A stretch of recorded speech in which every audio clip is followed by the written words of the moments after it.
Olá, gente! Eu de novo aqui, professor Vicente Faria. Hoje nós vamos fazer exercícios. Exercícios para identificação e classificação do sujeito. Correto? Nós terminamos a unidade, primeiro termo da oração. Vamos fazer exercícios hoje. Por uma questão de edição aí da vídeo, eu vou fazer assim. Eu vou ditar 5 frases, depois mais 5, e aí dependendo eu vou acrescentando outras frases. As 5 primeiras. Depende de bons políticos o progresso do país. Faz anos que não nos visita, Paulo. Aqui se trabalha bastante. Aqui se conserta computador e impressora.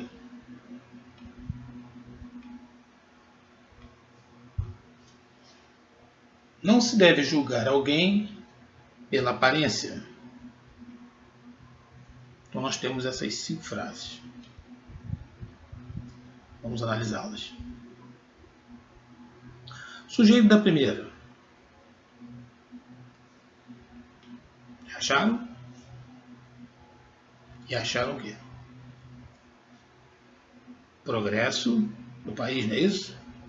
Porque fizeram a perguntinha. E se fez a perguntinha, a resposta vem, independente do sujeito estar antes ou depois. No caso, ele está depois. Não tem problema. Né? E você também não confunde com outros termos.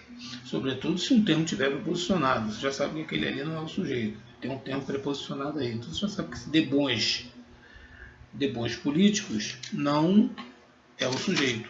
Então já fica fora, né? essa hipótese. Muito bem. Nós temos a primeira frase, progresso do país, sujeito simples, e o núcleo é progresso, porque é com ele que o verbo está concordando. Né? Depender, o progresso depender. O progresso depende. O que depende? O progresso. A segunda frase, nós temos o quê? Quem é o sujeito? Você deve ter ficado... Nós temos 2 verbos aí, né? Sim. Temos 2 orações. Se o verbo não tem locução, 2 orações, sem problema. Eu tenho uma frase com 2 orações. Isso pode, né? A primeira oração é: faz anos. E quando eu faço a pergunta, o que acontece? Quem que faz? A pergunta ficou o quê? Sem sentido. Caducou. E caducou porque o verbo fazer aí indica tempo transcorrido. E quando a pergunta caduca, com esse tipo de frase, que se refere à temporalidade, etc. e tal, a oração é sem sujeito. Reparem que o verbo fica na terceira pessoa do singular. Faz anos e não fazem anos. Se pusesse o verbo haver, seria a mesma coisa. Há anos. A segunda oração desta frase é: que não nos visita, Paulo. Aí você pergunta: quem é que nos visita? Ou melhor, quem é que não nos visita? Paulo. Opa. Não. Aí já fica... Exatamente. O impulso é fogo, né? Porque o sentido quase que orienta a gente, porque realmente é Paulo. Só que sintaticamente não é. Sintaticamente eu tenho aí Paulo como vocativo. A palavra que eu estou usando para chamar, Paulo. É o nome da pessoa que eu estou usando para chamar. Né? E quando eu tenho vocativo, eu tenho que separá-lo e perguntar ao que resta da oração. Quem que não nos visita? Você. Não é tu, professor. Não, tu se fosse visitas. Né? Aí é você. Há anos que você não nos visita, Paulo. Sujeito oculto, desinencial ou elítico. Então, na primeira frase, oração sem sujeito. Na segunda, sujeito oculto, simples. Né? Simples, oculto. Né? Muito bem. Na terceira, aqui se trabalha bastante. Quem trabalha? Não sei, professor. Eu não consigo. Você consegue determinar o agente? A frase está apontando. A pergunta quem é que determina quem trabalha? Ou simplesmente indica que existe um agente, mas que não pode ser determinado? Esse caso, né? Não pode ser determinado. E não pode ser determinado por causa da partícula C. Esse C é um pronome determinador do sujeito. É só você... Aí, tá vendo? Vamos tirar o C. Quando tira o C, o que aparece no lugar dele? Ou um ele ou um você. Vê se não. Aqui, você trabalha. Aqui, ele trabalha. Né? Você se estiver falando com a pessoa. Ele se estiver falando da pessoa. De qualquer maneira, é uma terceira pessoa. Né? Gramatical, né? Que passa a ser indeterminada pela partícula C. Portanto, sujeito indeterminado. A quinta frase. A quarta frase, desculpe. Aqui se conserta computador e impressora. Não é a mesma coisa, professor? É? Não. Pergunta? O que se conserta? Computador e impressora. O computador é consertado e a impressora também. 2 núcleos, sujeito composto. Esse C aí não é pronome determinador? Não, aí ele é o apassivador. Ele tem valor de verbo ser. Aqui são consertados, ou é consertado, computador e impressora. Correto? Então, mas o verbo está no singular. Eu já expliquei a você. O jeito composto, posto ao verbo, eu posso concordar com o mais próximo. E aí vem aquela pergunta, podia botar no plural? Poderia. Mas você acha que num concurso e tal, eles podendo botar essa... Eles não vão botar? Então fique esperto. Não? Sujeito composto. Ok? O verbo está no singular porque está concordando com o núcleo mais próximo. Então, sujeito composto. Caso aí, computador e impressora, 2 núcleos. Né? E a próxima frase. Não se deve julgar alguém pela aparência. E aí?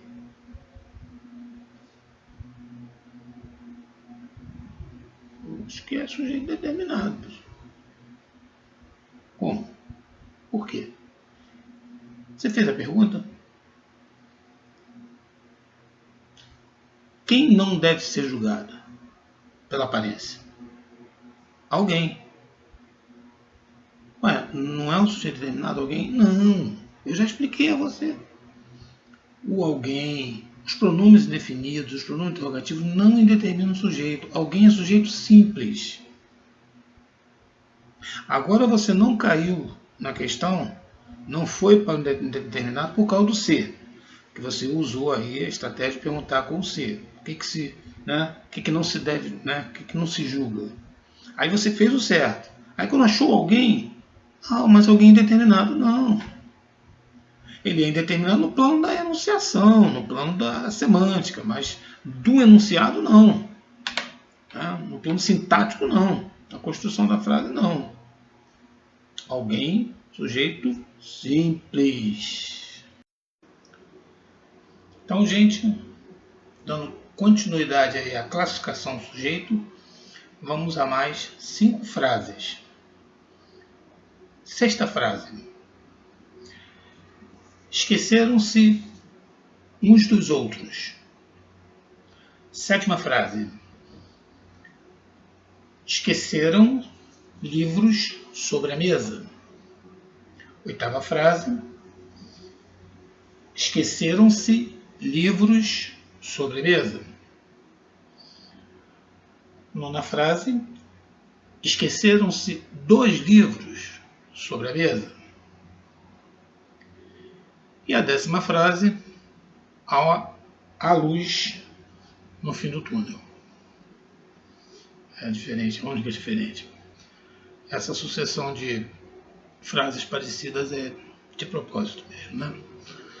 É porque eu quero trabalhar com vocês aí não só a classificação do sujeito, mas também a questão da regência. Vamos abrir aqui um parênteses. O verbo esquecer e o verbo lembrar têm uma peculiaridade. Eles podem ser usados só o verbo, né? Esquecer, lembrar alguma coisa ou alguém, e aí eles são transitivos diretos. Por exemplo, eu esqueci seu nome, eu lembrei seu nome. Né? Verbo transitivo direto e seu nome, objeto direto. Ou seriam usados pronominalmente. Esquecer-se de alguma coisa, de alguém, ou lembrar-se de alguma coisa ou de alguém. Importante lembrar que o pronome, nos verbos pronominais, ele faz parte da significação do verbo. Né? Ele é parte integrante do verbo.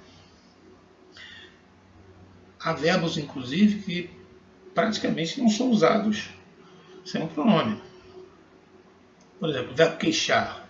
Ninguém fala eu queixo alguma coisa, ou queixo alguém. Eu me queixo, tu te queixas, assim vai. Tá? O verbo esquecer e o verbo lembrar, eles podem ser usados só o verbo ou o verbo com o pronome. E este pronome que acompanha os verbos nominais é chamado de parte integrante do verbo. Ele não apassiva a voz nenhuma, ele não é apassivador e ele não indetermina nada, ele não é indeterminador. Ele faz parte do verbo, como se fosse uma desinência, um elemento, um mórfico do verbo. Ok? Ficou bem claro isso para vocês? Muito bem. Então, nós podemos agora fazer a análise. A primeira, ou melhor, a 6ª frase. Esqueceram-se uns dos outros. Que verbo que eu estou usando aí? O esquecer ou esquecer-se? Esquecer-se. Sim, é o verbo esquecer-se, tá certo? Então, no plural, né? E, então, quem é o sujeito? Uns dos outros. Não. O verbo esquecer-se não é transitivo indireto? Então, na verdade, o que está acontecendo aí é que o sujeito está colocado depois do verbo. Seria uns se esqueceram dos outros. Então o sujeito é uns. Quem se esqueceu dos outros? Uns. Então o sujeito é simples. Uns. Ok? Essa foi, né? A próxima. Esqueceram livros sobre a mesa. É lógico que aí eu estou usando o verbo esquecer. E é um verbo transitivo direto. É isso? É um verbo transitivo direto. Então, está no plural, você vai... eles... Quem esqueceu? Eles. Mas aí cai naquele negócio, né? Eles que. Quem esqueceu? Né? Este plural é plural de indeterminação do sujeito. É como se fosse deixaram livros sobre a mesa. Tá? Tanto que se você puser no singular, né, livro, o verbo vai continuar no plural. Esqueceram o livro, ou esqueceram um livro sobre a mesa. Que esse plural é de indeterminação. Portanto, o sujeito é indeterminado. E aí é o verbo transitivo direto esquecer. Próxima frase. Esqueceram-se livros sobre a mesa. Que verbo que eu usei? Esquecer-se, professor. Não tem um C aí? É? Não. Não é verbo esquecer-se. Porque se fosse o verbo esquecer-se, teria a preposição. Esquecer-se de alguma coisa. Não é o verbo esquecer-se. Aí é o verbo esquecer. Bom, professor, uma coisa confusa isso, né? Esquecer-se. Mas não tem a preposição. O que está acontecendo aí é como se fosse o verbo deixar. Deixaram-se livros sobre a mesa. Livros foram deixados. Aí é livros foram esquecidos. É aquele caso de sujeito simples, livros, né? Porque se sobre a mesa em todas elas é adjunto verbal de lugar. Nem vou precisar falar de novo. Adjunto verbal de lugar. Coloquei apenas para ficar parecido. Mas aí é pronome apassivador. Aí, se você puser um livro, você vai ter que botar esqueceu-se. Esqueceu-se um livro sobre a mesa, porque um livro foi esquecido. Certo? Ótimo. Próxima frase. Esqueceram-se 2 livros sobre a mesa. Qual é o verbo? É o verbo, né? Até com medo de falar, né? Porque tem que pensar mesmo. Eu botei de propósito. Tem que pensar mesmo. Esqueceram-se 2 livros sobre a mesa. Tem a preposição 2 livros, né? Esqueceram-se de alguma coisa. Portanto, aí é o verbo esquecer-se, que está sendo usado, né, na terceira pessoa do plural, porque o sujeito está indeterminado. Eu usei um verbo pronominal com sujeito indeterminado. Então, esse ser é pronome indeterminador? Não! Esse ser é a parte integrante do verbo. O verbo está no plural porque eu estou indeterminado. Ok? Como ele é um verbo pronominal e eu indetermino na terceira pessoa do plural, né? Então parece que está exercendo essa função de determinação ou de pronome passivador, mas não é. Tem o de aí e nós temos que esquecer-se de alguma coisa. Portanto, aí esqueceram-se. Né? Quem se esqueceu? Não sei. Esqueceram-se dos livros sobre a mesa. Ok? Então, sujeito indeterminado. Ok? O verbo todo é transitivo indireto. 2 livros é objeto indireto e o sujeito é indeterminado. É porque você pode estar pensando que a indeterminação do sujeito com o verbo na terceira pessoa do plural só acontece com verbos transitivos diretos. Não, de maneira alguma. Você pode determinar com outros verbos. Né? Precisam de emprego. Quem precisa? Não sei. Eu sei que precisam. Eu não sei quem é. Pode ser uma pessoa só. Estão precisando de emprego. Ok? Posso usar com verbo transitivo. Né? Por exemplo, correram na rua. Não sei quem foi. Ok? A 10ª frase. Não tem mais esquecer agora, né? Há uma luz no fim do túnel. Depois disso tudo, a frase vem a calhar. Há uma luz no fim do túnel. Aí é sujeito. Dá para perguntar quem é que há? Não, porque aí o verbo haver indica existir. E a oração não tem sujeito, porque o verbo haver é transitivo direto, uma luz objeto direto, no fim do túnel, adjunta adverbial de lugar. Então aí o verbo haver, significando existir, é impessoal, terceira pessoa do singular, oração sem sujeito. Ok? Tá bom? Então, espero ter completado aí com essas 10 frases, né? 5 a primeira parte, 5 agora. Ter completado aí essa explicação sobre o sujeito. Eu fiz tudo o que eu podia fazer para termos de dificuldade, né, que eventualmente você pode encontrar, né, quando você for fazer uma prova, tal, esse tipo de coisa. Ok? Um forte abraço e vamos continuar estudando essa língua maravilhosa, a nossa língua portuguesa. Tchau.